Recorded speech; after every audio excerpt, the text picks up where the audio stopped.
갖도록 하겠습니다.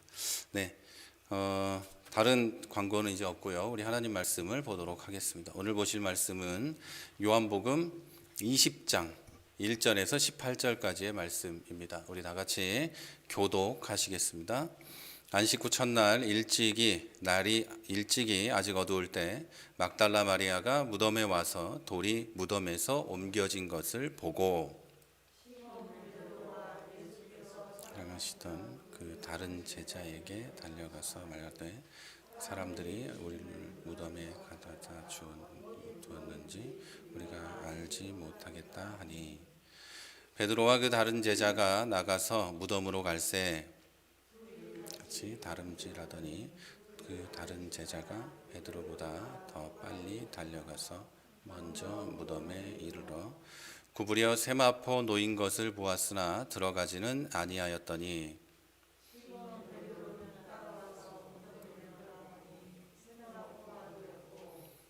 또 머리를 쌌던 수건은 세마포와 함께 놓이지 않고 딴 곳에 쌌던 대로 놓여 있더라.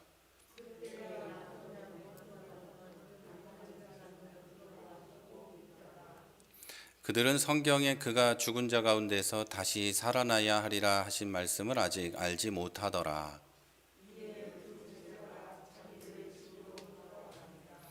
마리아는 무덤 밖에 서서 울고 있더니 울면서 구부려 무덤 안을 들여다보니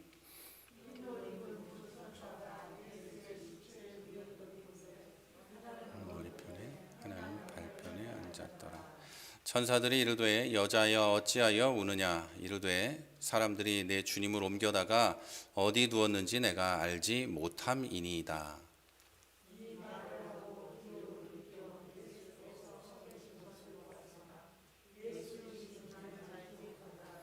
예수께서 이르시되 여자여 어찌하여 울며 누구를 찾느냐 하시니 마리아는 그가 동산지기인 줄 알고 이르되 주여 당신이 옮겼거든 어디 두었는지 내게 이르소서 그리하면 내가 가져가리이다.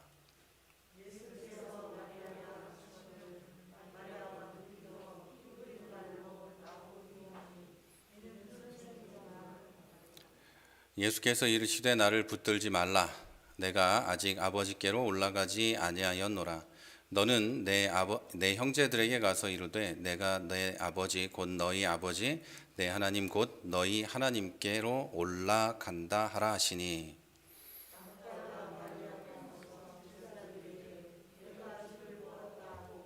또 주께서 자기에게 이렇게 말씀하셨다 이르느니라. 아멘. 아멘.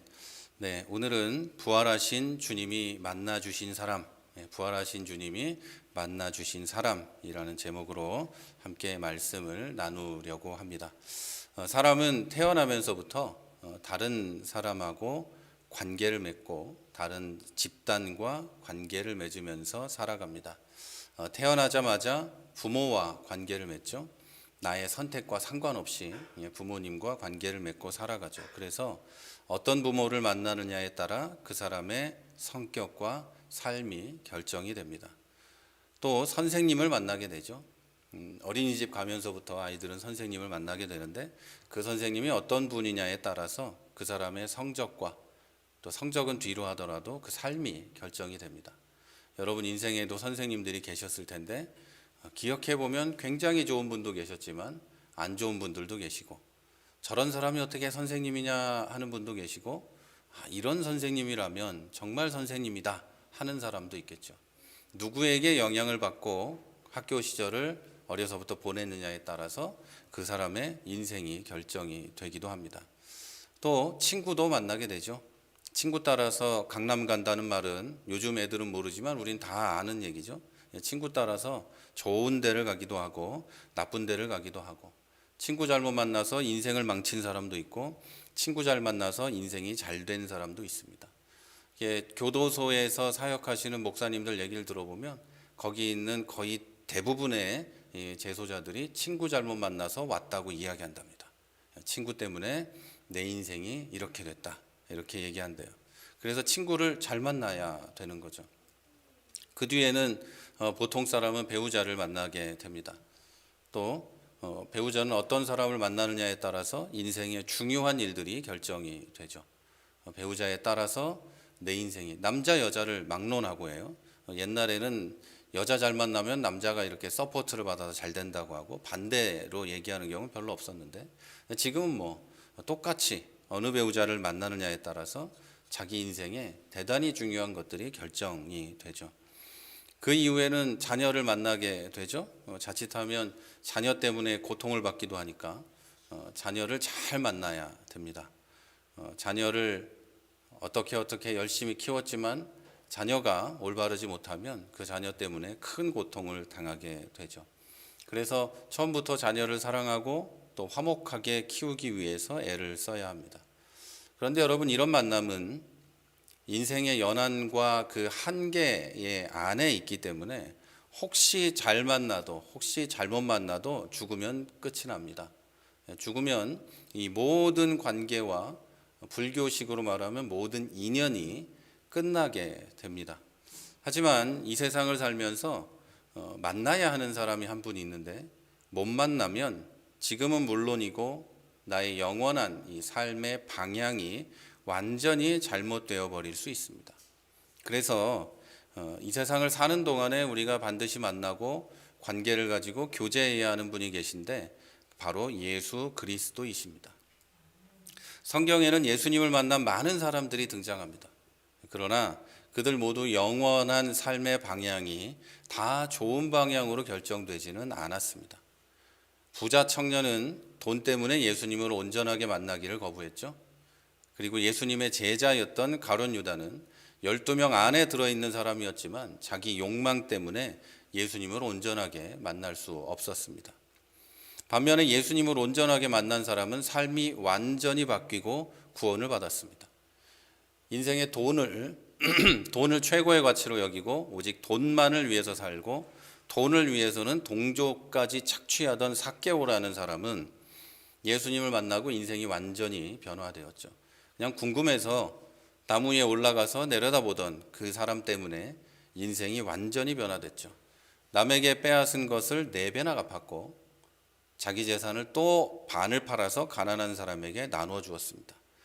어떤 사람들은 이 삭개오가 돈을 나눠준 것 때문에 굉장히 그것에만 중요한 의미를 주는데 그건 별로 큰 의미가 아닙니다. 내가 인생을 살면서 가장 중요하게 생각했던 것들을 예수를 만나면서 버리게 된다. 또는 그것을 무가치하게 여기게 된다는 거지. 삭개오라는 사람을 상징적으로 돈밖에 모르던 인간으로 이렇게 나타나 있는 거지.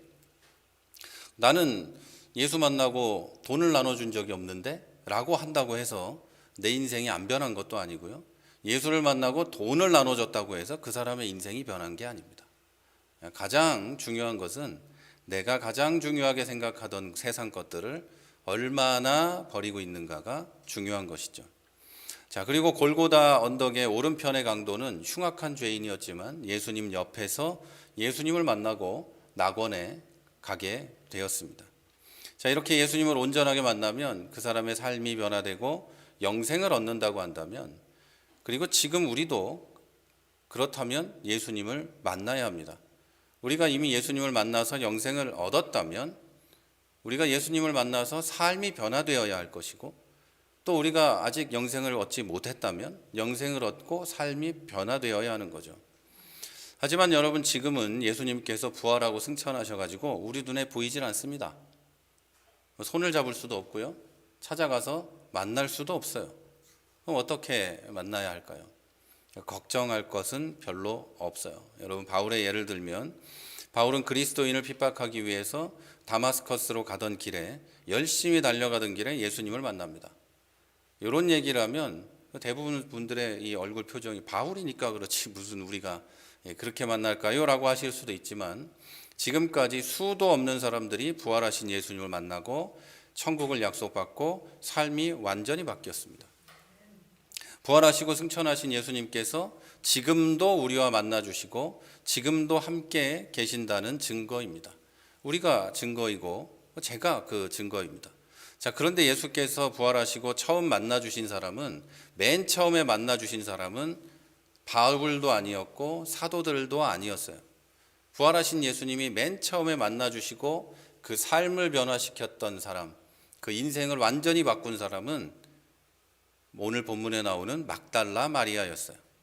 자, 오늘 본문의 막달라 마리아가 바로 부활하신 주님이 맨 처음에 만나 주신 사람이었어요. 막달라 마리아도 역시 우리와 똑같이 사도도 아니고요, 바울처럼 대단하고 위대한 인물도 절대 아닙니다. 오히려 우리보다 더 열악한 상태에서 아직 십자가에 돌아가시기 전에 예수님을 만났고 부활하신 예수님까지 처음으로 만난 사람입니다.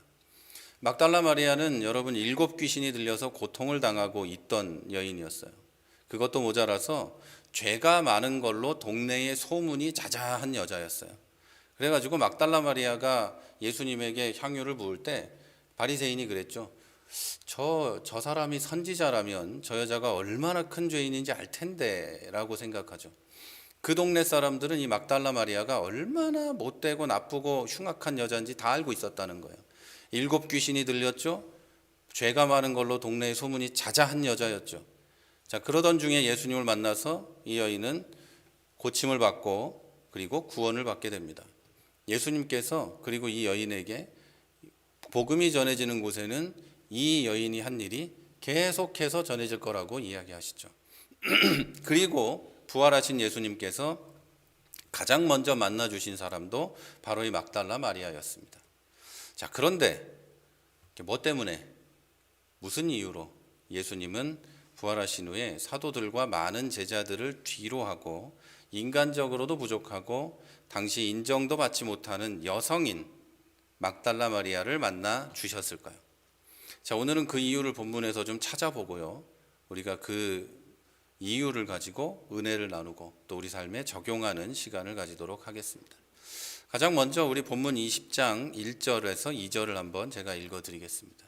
안식 후 첫날 이른 아침 아직 어두울 때 막달라 마리아가 무덤에 와서 돌이 무덤에서 옮겨간 것을 보고 시몬 베드로와 예수의 사랑하시던 그 다른 제자에게 달려가서 말하되 라고 되어 있어요. 여러분, 막달라 마리아는 안식 후 첫날, 주일이죠. 토요일이 지나고 주일 새벽에 아직 어두운 때에 예수님의 무덤에 가장 먼저 달려갑니다. 그리고 무덤이 비어 있는 것을 발견하고 급하게 사도들에게 달려가서 그 사실을 알리게 됩니다. 사실 여러분, 이 여자 혼자서 어두운 새벽에 거기에 갔다는 것만 봐도 마리아가 다른 누구보다도 예수님을 사랑했다는 것을 알 수 있습니다. 마리아는 이렇게 어떤 사도보다 예수님의 은혜를 입은 다른 어떤 사람보다 예수님을 사랑했고, 그러니까 그 새벽에 군인들이 지키고 있는 무덤에 찾아갈 수가 있었던 거죠. 여러분, 사랑은 용기를 줍니다. 사랑하니까 용기를 가지고 다른 사람에게 말도 안 하고 혼자 갈 수 있었던 겁니다. 또 9절에 보면 막달라 마리아의 이 말을 듣고 함께 무덤에 베드로와 요한이 갑니다. 오늘 본문에 표현된 그 사랑하는 제자라는 것은, 또 다른 제자라고 얘기한 것은 이 요한이 쓴 이 요한복음에 나오는 특별한 표현인데, 자기 자신을 두고 이야기하는 겁니다. 특별히 주님이 사랑하시던 제자, 이렇게 표현을 하는데 자기 자신을 이야기하는 겁니다. 그런데 베드로와 요한이 예수님의 시신이 사라진 것을 확인을 합니다. 그리고 부활이라는 것은 생각도 못하고 자기 집으로 돌아가게 되죠. 하지만 11절에 보니까 마리아는 무덤 밖에 서서 울고 있었다, 이렇게 이야기합니다. 예수님의 시신이 사라졌는데 베드로와 요한이라는 수제자와 예수님이 가장 특별히 사랑하던 제자는 집에 가버리고 마리아는 울고 있어요. 왜 울고 있을까요? 집에 안 가고? 다른 이유가 있겠습니까? 안타깝고 슬프고, 그렇게 힘들게 돌아가신 예수님이 이제 시신까지 사라져버렸고 누가 이 시신을 들고 가버렸으니 도대체 얼마나 슬프고 마음이 아프겠어요. 여러분, 이 장면 역시 마리아의 예수님을 사랑하는 마음이 다른 어떤 사도들보다 컸다는 것을 보여줍니다. 신기하지 않습니까? 베드로하고 요한은 시신을 찾을 생각도 안, 집에 가요. 저는 이 장면에서 굉장한 충격을 받았어요. 예수님이 3년을 그렇게 가르치고 그 많은 이적을 보여주고 인생을 완전히 바꿔놨던 베드로, 그리고 예수님의 십자가 옆에까지 서 있었던 요한, 이 사람들은 시신이 사라진 걸 보고 부활을 알아서 기다리러 갔나라는 생각도 하겠지만 성경은 그들이 그런 걸 알지도 못했다고요. 그냥 집에 가버려요. 혹시 내가 여기 있다 뭔 일을 당하는 건 아닐까, 뭐 이런 생각을 했는지, 나도 이 예수님처럼 죽고 시신마저 없어지는 거 아니야 이런 생각을 했을지도 모르고 하여튼 집에 가버려요. 그러나 마리아는 전혀 그러지 않고 거기서 울면서 울고 있어요. 뭘 기다리는 것도 아니고 그냥 울고만 있었어요. 그리고 이토록 예수님을 사랑하는 마리아를 부활하신 예수님은 가장 먼저 만나 주십니다. 가장 먼저 만나 주세요. 여러분, 이러한 마리아의 예로 볼 때 부활하신 주님이 만나 주시는 사람은 인격적으로 허물이 있고 죄가 있고 실수가 많고 하는 일이 별로 세상에서 인정받지 못하고 소외되고 한 사람이라고 해도 예수님을 사랑하는 사람은 예수님이 만나 주신다는 것을 알 수 있습니다. 그리고 사실 그리스도인에게 여러분 가장 무서운 것은 가끔 죄를 짓는다거나 실수를 한다거나, 제가 자주 말씀드리지만 술 먹고 담배 핀다거나 이런 게 아니에요. 그리스도인에게 가장 무서운 것은 예수 그리스도를 향한 사랑이나 목마름이 없는 겁니다. 예수님을 별로 보고 싶지도 않고 예배를 드려도 엉덩이 깔고 앉아 있는 거지 도대체 내가 뭘 하는지도 관심이 없고, 이런 게 가장 무서운 거예요. 여러분, 그리스도를 향한 사랑과 목마름이 없고 하나님의 은혜와 예수의 사랑에 대한 목마름이 없으면 그 사람의 신앙생활은 예수를 믿는다 할지라도 거의 끝난 거나 다름이 없어요. 죄를 짓고 실수를 하면서도 예수님을 사랑하고 주님의 사랑을 갈망하는 사람은 죄사함을 받고 다시 일어나서 의로운 사람으로 성장해 가고, 이것을 성화라고 하는데 그리스도의 장성한 분량까지 성장해 가겠지만, 죄가 없는 것 같고 신앙생활에도 기복도 없고 주일날 빠지지도 않고 항상 그대로 있는 것 같지만 예수님을 사랑하지도 않고 주님의 사랑을 갈망하지도 않는 그 사람은 조만간에 힘을 잃고 시험에 들고 말 것입니다. 그래서 여러분, 그리스도인에게 가장 무서운 것이 예수님을 사랑하지 않는 거예요. 여러분, 가족 간에도 가장 무서운 게 그대로 있는 거예요, 사랑이 점점 없어지는 거예요? 상식적으로 알 수 있죠. 사랑이 점점 없어지는 게 가장 무서운 거예요. 내 자녀와 부모에 대한 사랑이 없어지고 부부간의 사랑이 없어져 가는 것이 가장 무서운 거지, 가만히 그 자리 지키고 있다고 해서 그게 잘 돼가고 있는 건 아니에요. 조만간에 힘을 잃고 시험에 들게 되는 거예요. 여러분, 아무리 부족해도, 내가 부족하고 좀 돌아보면 그렇고 일주일 동안 내 삶을 봐도 좀 그렇고, 나는 아직 그 예수 믿는 사람들면 예수 믿으면 안 한다고 하는 것들도 다 하고 있고, 그렇다고 해도 예수님을 갈망하고 사랑하면 주님이 만나 주시고 불쌍히 여기시고 가까이 해 주시고 그 사람의 손을 잡고 인도해 가신다는 거예요. 그렇게 주님과 만나다 보면 그 사람은 당연히 변화되고, 그렇게 사랑하다 보면 예수님과 어울리다 보면 당연히 그 사람은 주님 닮은 사람으로 변화가 되게 됩니다. 영적으로도 성장하게 되죠. 단적으로 말씀드리면 예수님 안 사랑하고 목회한다고 목회 잘하고 있는 그 사람보다 예수님 사랑하고 죄 짓고 있는 그 사람이 훨씬 낫다는 거예요. 훨씬 낫다는 거예요. 여러분, 이렇게 말하면 어떤 사람은 죄 짓는 게 뭐가 자랑이냐 할 테지만, 예수님을 사랑하고 하지만 가끔 실수하고 죄를 지으면서 주님 앞에 무릎 꿇고 우는 사람을 예수님이 더 사랑해 주신다는 거예요. 교만해 가지고 나는 이제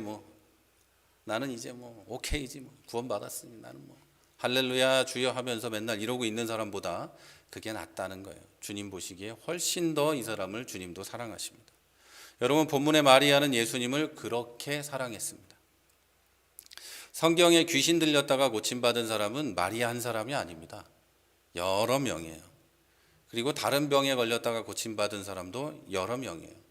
그런데 오직 마리아만 예수님의 십자가 옆에 있었고 무덤에도 가장 먼저 달려갔고 시신이 없어졌다고 울면서 무덤 곁을 떠나지 못하고 있었습니다. 마리아가 그러고 있을 때 예수님께서 말씀하십니다. 어찌하여 울고 있느냐? 그랬더니 마리아는 동산지기, 그 산이나 무덤을 지키는 사람인 줄 알고 있었어요. 그러면서 당신이 옮겼거든 어디 두었는지 나에게 알려주세요. 그러면 내가 가져갈게요. 예수께서 마리아야 이렇게 얘기하세요. 그랬더니 마리아가 돌아보면서 선생님이라고 이야기를 합니다. 여러분, 자기를 그렇게 사랑하는 마리아에게 부활하신 예수님은 자기를 드러내셨습니다. 예수님을 갈망하고 사랑하는 마리아는 이제 기뻐서 예수님을 안으려고 하거나 만지려고 합니다. 그랬더니 예수님은 말립니다. 내가 아버지께도 보이지 않았다. 아버지께도 보이지 않았다. 여러분, 아버지보다 하나님보다 먼저 자기를 보이신 사람이 마리아였어요. 예수님을 사랑하고 갈망하던 사람, 그 사람에게 자기 자신을 보이셨어요. 여러분, 저는 오늘 저와 여러분이 예수님을 갈망하고 사랑하고 언제나 가장 먼저 예수님을 만나는 은혜를 입게 되기를 주님의 이름으로 축원합니다. 자, 그리고 그 다음에 예수님께서 어떤 사람을 만나 주시냐면 15절을 보겠습니다. 예수님께서 가라사대 어찌하여 울며 누구를 찾느냐 하시니 마리아는 동산직인 줄 알고 가로되 이르되 주여 당신이 옮겨갔거든 어디에 두었는지 내게 알려주십시오. 그러면 내가 가지고 가겠습니다. 이렇게 말해요. 마리아가 울고 있을 때 예수님이 나타나시자 동산을 지키는 사람인 줄 알고 어디다 뒀는지 알려주면 내가 가져갑니다. 이렇게 말해요. 아시겠지만 여러분, 사람은 살아있을 때보다 죽었을 때가 무겁고 옮기기가 힘듭니다.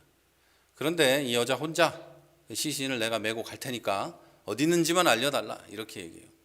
자기가 옮겨서 안장을 다시 하고 보호하고 하겠다는 거예요. 누가 자꾸 옮기니까 자꾸 이 시신을 빼가고 하니까 내가 이 시신을 옮기고 보호하겠다는 거예요. 부활하셨는지는 생각도 못해요. 하여튼 그런 거가 중요한 게 아니에요.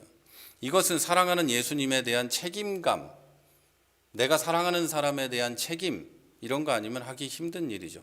베드로와 요한, 제가 말씀드리죠. 이 수제자하고 가장 사랑하는 그 제자는 찾지도 않고 집으로 가버렸어요. 그런데 마리아 혼자만 이렇게 하는 겁니다. 자, 그러면 우리는 어떻게 주님에 대한 강한 책임감을 보여서 예수님을 만날까요? 강한 책임감, 그 사랑, 예수님에 대한 강한 그 사랑과 책임, 그걸 어떻게 보이고 예수님을 만날 수 있을까요? 바울은 교회의 머리는 예수님이시고 교회가 주님의 몸이라고 했습니다. 주님의 몸을 현대적인 의미로 보면 교회인 거죠. 따라서 우리가 주님의 몸된 교회에 대한 강한 책임감을 가질 때 주님은 마리아에게처럼 자기를 드러내고 만나 주십니다. 여러분, 교회에 대한 개념을 좀 잘 이해할 필요가 있는데요. 다 아시겠죠? 교회는 건물이 아닙니다. 교회는 이 장소도 아니고요. 교회는 믿는 사람들의 모임이 바로 교회입니다. 그래서 교회에 대한 책임감을 가져야 한다 이렇게 말을 할 때는 우리 믿는 사람들의 모임에 대한 책임감을 가져야 한다는 뜻이고, 또 좁게 보면 나 자신도 성령님을 모신 교회니까 나 자신의 믿음과 나 자신의 신앙생활과 내가 주님을 모신 것에 대해서 책임감을 가져야 한다는 거예요. 강력한 책임감을 가져야 한다는 거예요. 그리고 교회 안에 연약한 다른 교회들이 있죠. 다른 성도들이 있죠. 이들에 대한 강한 책임감을 가져야 한다는 이야기예요. 자, 만약 아직 예수님께서 육신을 가지고 계시면 우리는 마리아처럼 향유를 부을 수도 있고 삭개오처럼 식사를 대접할 수도 있습니다. 그러나 지금은 그럴 방법이 없죠. 자, 그래서 우리의 주님에 대한 사랑을 가장 잘 표현할 수 있는 방법은 주님의 몸된 교회를 사랑하고 교회의 책임감을 가지는 겁니다. 제가 항상 말씀드려서 오해는 안 하시겠지만 이 말이 교회에 물질을 많이 내라 이런 뜻은 아닙니다. 이렇게 말씀하시는 분들도 있지만 그런 게 아니에요. 어쩌면 물질을 드리는 것으로 교회에 대한 내 책임을 다한 거라고 생각하는 게 더 큰 문제입니다. 더 큰 문제예요. 나는 돈 냈으니까 할 거 다 했잖아요. 이런 사람들이 있거든요. 그게 더 큰 문제예요. 돈을 낸 거지 책임을 진 게 아니에요. 물론 할 수 있는 대로 주님을 위해, 주의 교회를 위해서 물질을 드리고 시간을 드리고 마음을 드리고 헌신하는 것은 당연히 귀한 것이고 상급이 있을 일입니다. 하지만 그것이 내 책임을 다한 건 절대 아닙니다. 여러분, 내가 사랑하는 아이들에게 돈 주면 끝나는 겁니까?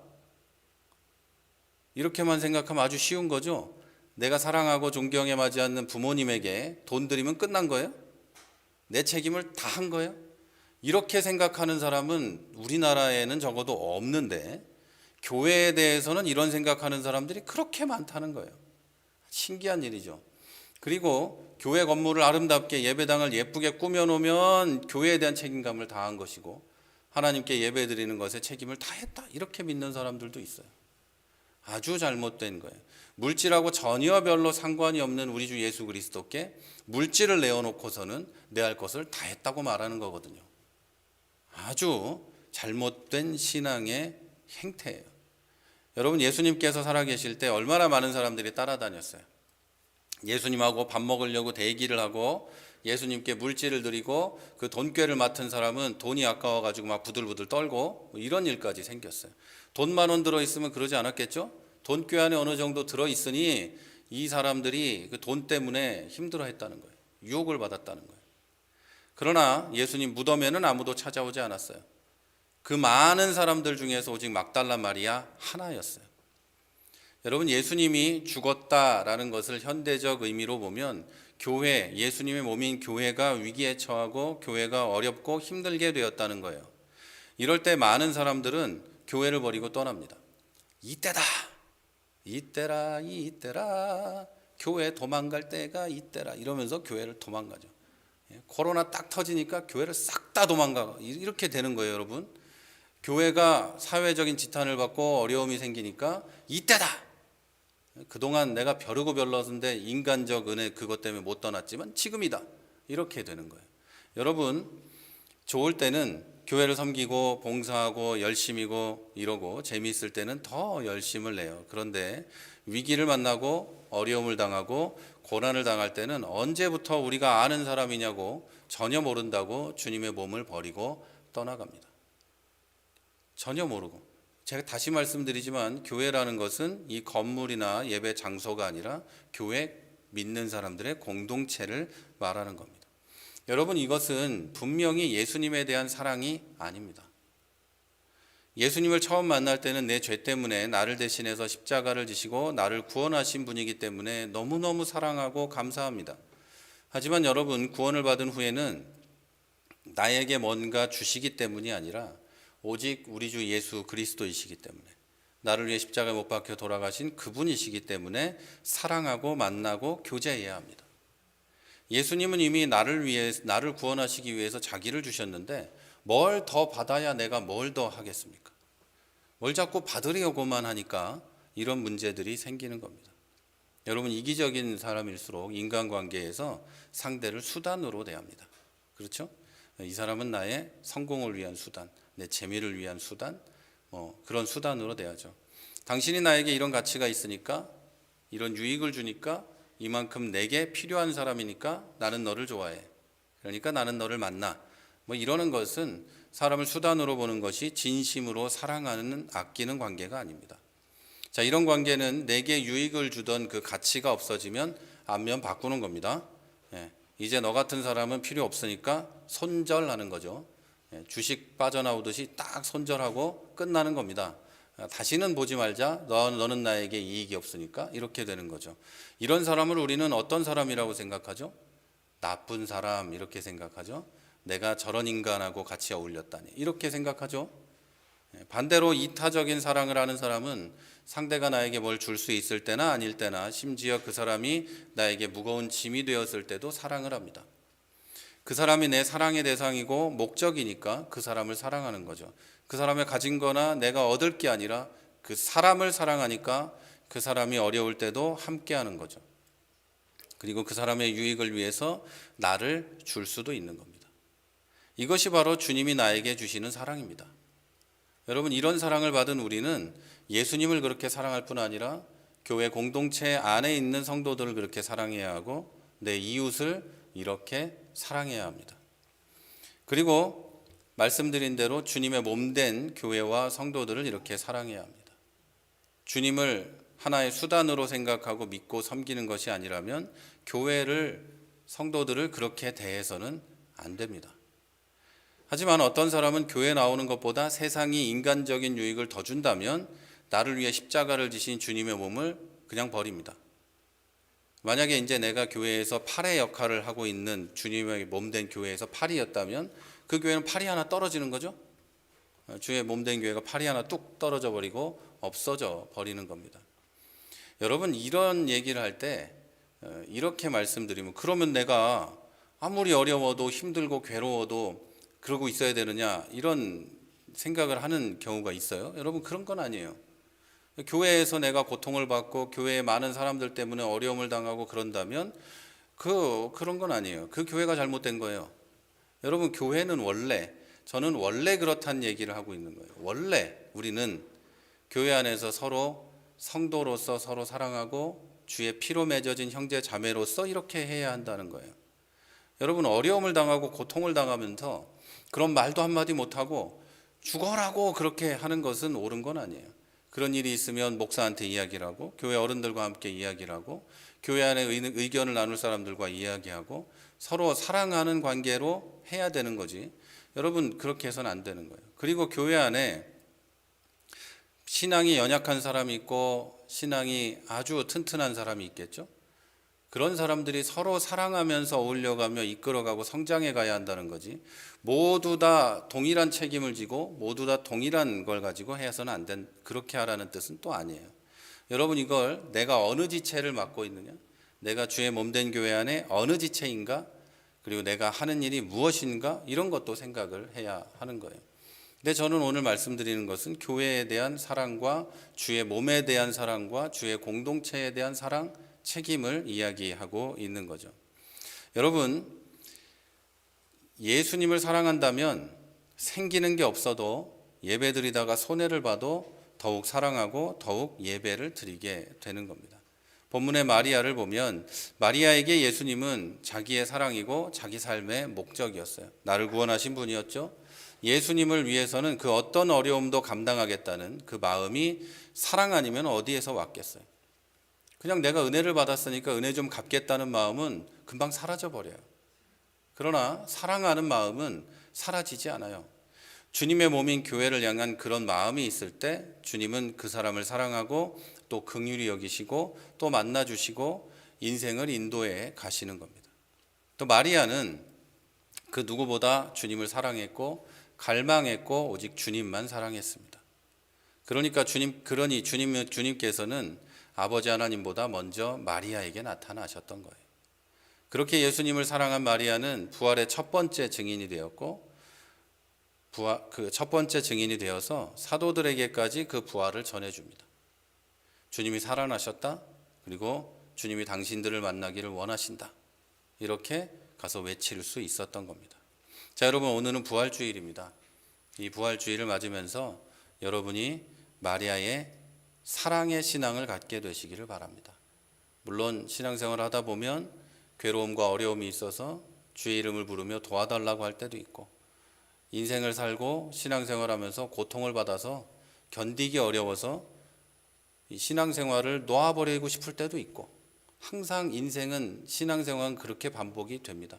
그렇게 반복이 될 때 여러분, 주님을 사랑하는 마음, 주님이 나를 사랑한다는 마음을 다시 한번 떠올리시고 신앙을 회복해야 한다는 그런 의미입니다. 자, 주님을 사랑하고 주님의 몸된 교회를 사랑하는 그 마리아의 책임감이, 그 사랑이 여러분에게 불같이 일어나게 되기를 소망합니다. 자, 그래서 이 신앙으로 무장한 여러분이 항상 마리아처럼 예수님께서 누구보다 먼저 만나주시는